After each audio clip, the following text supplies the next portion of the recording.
Nah, fisika Ichi pasti juara, ye ye.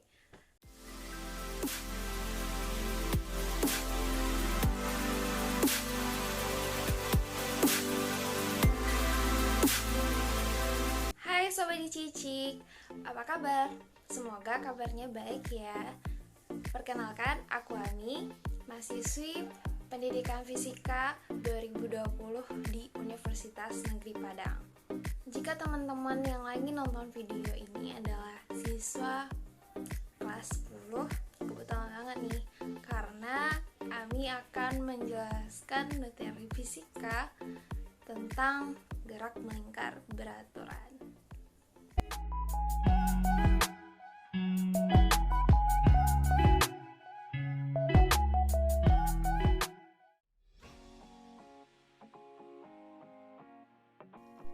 Nah, Sobat Cicik, tentunya dalam pembelajaran terdapat kompetisi dasar. Nah, dalam materi gerak melingkar beraturan, kompetisi dasarnya adalah menganalisis besaran fisika pada gerak melingkar dengan laju konstan dan penerapannya dalam kehidupan sehari-hari. Dalam pembelajaran juga terdapat indikator. Nah, dari materi gerak melingkar ini terdapat 9 indikator.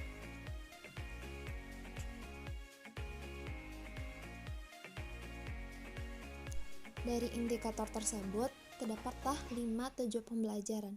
Salah satunya ialah peserta didik mampu menyebutkan minimal besaran-besaran gerak melingkar, frekuensi periode, sudut tempuh, kecepatan linear, kecepatan sudut, dan percepatan pesentripetal dengan baik dan benar.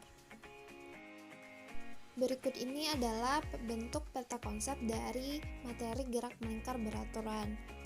Dalam gerak melingkar beraturan ini, kita akan membahas definisinya, kemudian besaran-besaran yang terdapat dalam gerak melingkar beraturan, lalu apa saja ciri-ciri dari gerak melingkar beraturan, serta yang terakhir adalah contoh aplikasi dari gerak melingkar beraturan.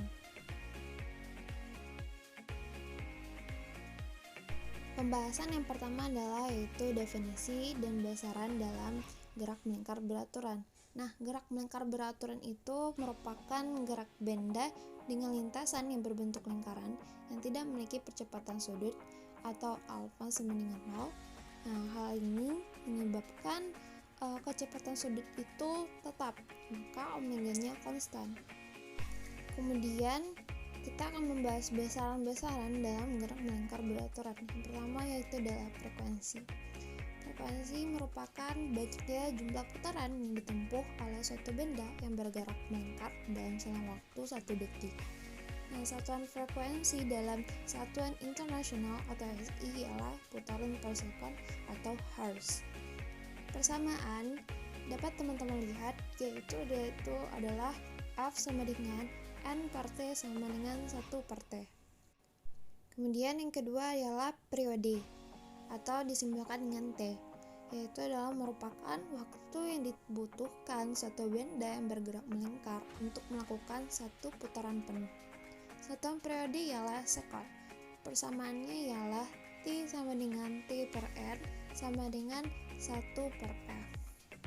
Lalu yang ketiga ialah jari-jari atau disimbolkan dengan R, yaitu merupakan jarak lintasan yang berbentuk lingkaran terhadap pusat lingkarannya.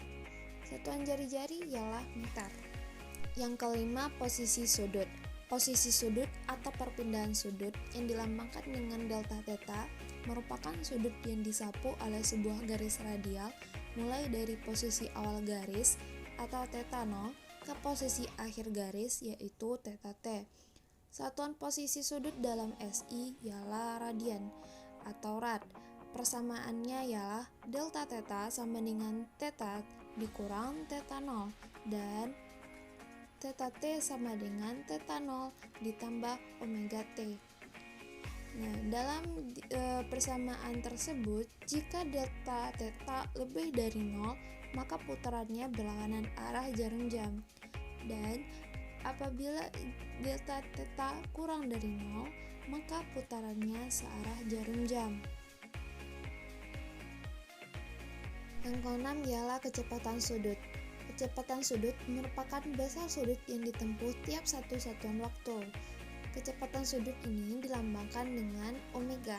Satuan kecepatan sudut ialah radian per sekon atau rotasi per menit yang disingkat dengan RPM.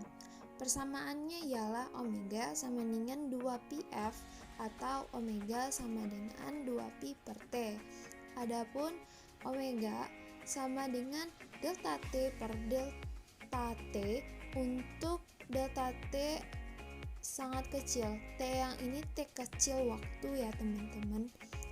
Jika omega-nya itu adalah lebih dari 0, maka putarannya berlawanan arah jarum jam. Dan jika omega kurang dari 0, maka putarannya searah jarum jam. 7. Kecepatan linear yang dilambangkan dengan V. Kecepatan linear merupakan jarak yang ditempuh per satuan waktu pada gerak melingkar atau hubungan antara panjang lintasan linear yang ditempuh benda per selang waktu tempuhnya. Satuan kecepatan linear ini ialah meter per sekon. Persamaannya ialah V sama dengan 2πr per periode atau V sama dengan 2πr kali frekuensi atau V sama dengan R kali omega. 8. Percepatan sudut yang dilambangkan dengan alfa. Percepatan sudut merupakan laju perubahan kecepatan sudut terhadap waktu. Satuan percepatan sudut dalam satuan internasional ialah radian per detik kuadrat. Persamaannya adalah alfa sama dengan delta omega per delta t waktu. 9. Percepatan sentripetal. Percepatan sentripetal ini dilambangkan dengan A sentripetal atau AS. Percepatan sentripetal merupakan percepatan yang selalu tegak lurus terhadap kecepatan linearnya dan mengarah ke pusat lingkaran. Satuan percepatan sentripetal ini ialah meter per sekon kuadrat. Persamaannya ialah A sentripetal sama dengan V kuadrat per R atau sama dengan omega kuadrat dikali R. Yang terakhir ialah gaya sentripetal. Nah, gaya sentripetal ini merupakan gaya yang membuat benda untuk bergerak melingkar. Nah, di sini teman-teman perlu ingat bahwa gaya sentripetal ini adalah bukan gaya fisis, melainkan hanya suatu penamaan dari jenis-jenis gaya yang berfungsi untuk membuat benda bergerak melingkar. Nah, satuan gaya sentripetal ini adalah Newton. Persamaannya adalah F sentripetal sama dengan massa dikalikan dengan V kuadrat per R atau V sentripetal ini sama dengan M dikali omega kuadrat kali R atau massa dikalikan dengan percepatan sentripetal. Sebelum mengetahui ciri-ciri dari gerak melingkar beraturan, mari simak penjelasan dari video berikut ini. Kita akan mempelajari gerak melingkar beraturan. Marilah kita perhatikan gerakan benda yang bergerak melingkar beraturan berikut ini. Perhatikanlah besar sudut yang dibentuknya, semakin lama semakin besar.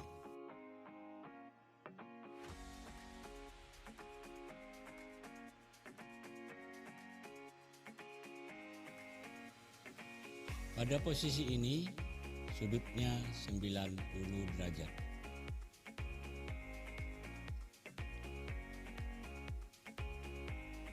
Pada posisi ini, 180 derajat.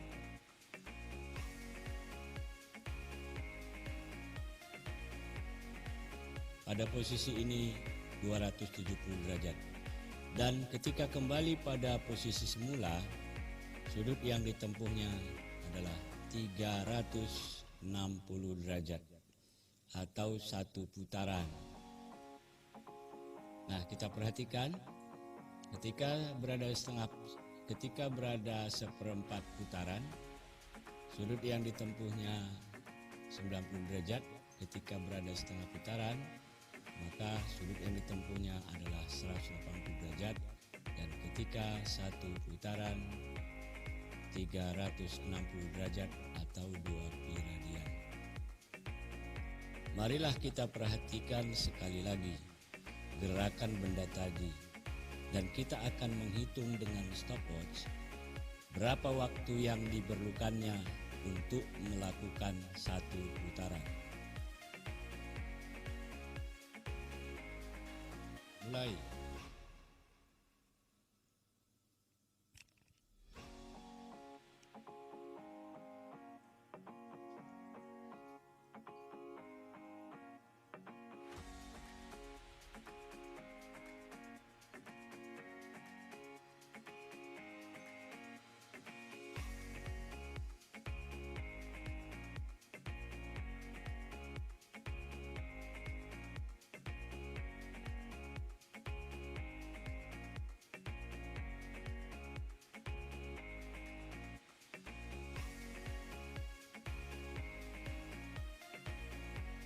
Stop.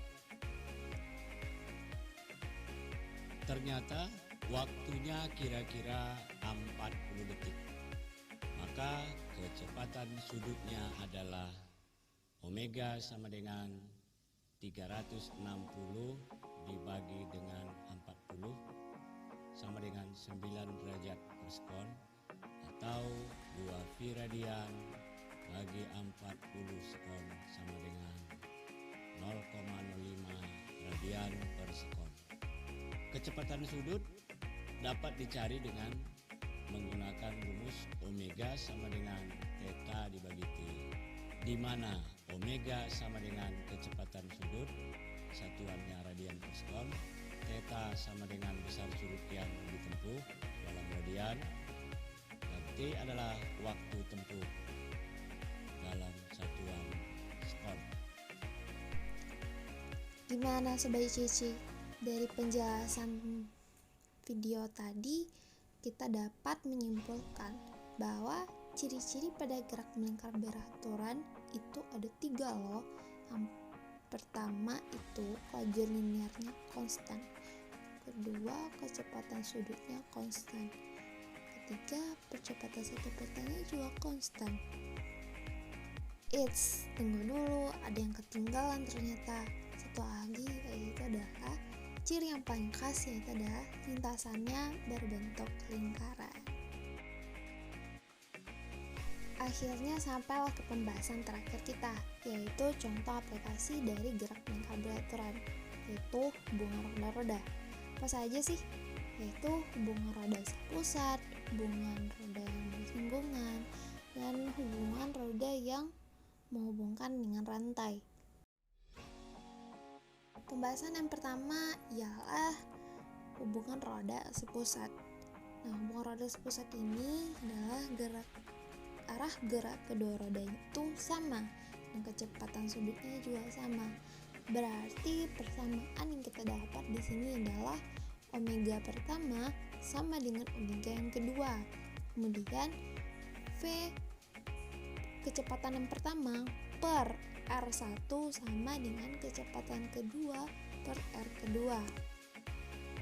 Kemudian ada hubungan roda yang bersinggungan. Nah, di sini arah gerak roda berlawanan, tetapi kecepatan linearnya sama.